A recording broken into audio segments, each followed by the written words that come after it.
replace that sound and say for us now. Don't need to hide or say goodbyes, leave them out. Assalamualaikum warahmatullahi wabarakatuh. Halo teman-teman semua, perkenalkan nama saya Nurah dari jurusan Teknik Pertanian Universitas Syahkuala. Di sini saya akan menjelaskan tentang regresi dan korelasi linier. Nah, kira-kira apa sih regresi dan korelasi linier? Langsung saja, regresi adalah teknik statistik yang digunakan untuk memprediksi nilai variabel terikat atau Y berdasarkan nilai variabel bebas atau X. Sedangkan korelasi adalah ukuran hubungan statistik antara dua variabel. Nah, di sini juga terdapat rumus dari regresi linier. Rumus regresi linier sederhana yaitu Y sama dengan A tambah BX, di mana Y adalah variabel terikat, X adalah variabel bebas, A adalah konstanta, dan B adalah koefisien regresi. Nah, di sini koefisien regresi atau B mengukur besarnya pengaruh variabel bebas atau X terhadap variabel terikat atau Y.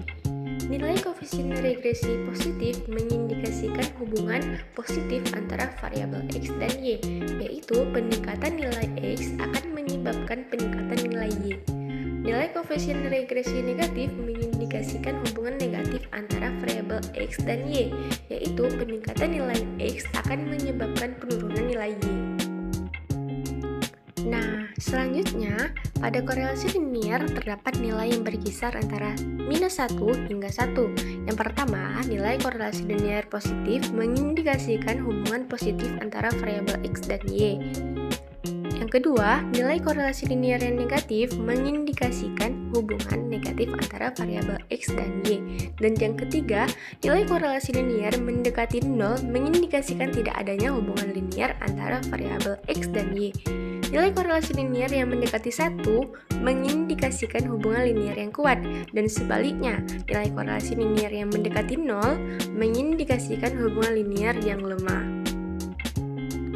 Selanjutnya, apa sih manfaat regresi dan korelasi linier? Nah, yang pertama, regresi dan korelasi linier ini membantu memahami hubungan antara dua variabel. Yang kedua, membantu memprediksi nilai variabel. Dan yang ketiga, membantu menganalisis data. Ternyata, regresi dan korelasi linier ini bisa diaplikasikan dalam bidang pertanian, misalnya dalam memprediksi produksi pertanian. Pada perusahaan pertanian dapat menggunakan regresi linier ini untuk memprediksi produksi pertanian, seperti produksi padi, jagung, atau ternak. Prediksi ini dapat digunakan untuk merencanakan produksi, menentukan harga jual, atau mengambil keputusan lainnya. Nah, contoh yang kedua, dalam mengoptimasi penggunaan sumber daya. Regresi linier dapat digunakan untuk mengoptimalkan penggunaan sumber daya pertanian, seperti lahan, air, atau pupuk. Misalnya, perusahaan pertanian dapat menggunakan regresi linier untuk menentukan jumlah pupuk yang optimal untuk digunakan untuk meningkatkan produksi padi. Nah, selanjutnya menarik nih teman-teman. Di sini terdapat grafik di mana pada sumbu X-nya itu merupakan variabel bebas yang bisa kita misalkan hidup. Pada sumbu Y-nya terdapat variabel terikat yang bisa kita misalkan ibadah. Dan di sini terdapat regresi dan korelasi, di mana regresi merupakan ramalan dan korelasi merupakan hubungan. Nah, gimana sih maksudnya? Nah, pada regresi ini terdapat misalnya kualitas, produksi, mutu, dan harga. Dan pada korelasi ini, pada hubungan ini terdapat misalnya kuat dan lemah. Jadi, bisa kita jelaskan bahwa semakin kuat ataupun semakin tinggi kualitas, produksi, mutu, dan harga di barang kita, maka akan semakin baik, akan semakin bagus hidup kita.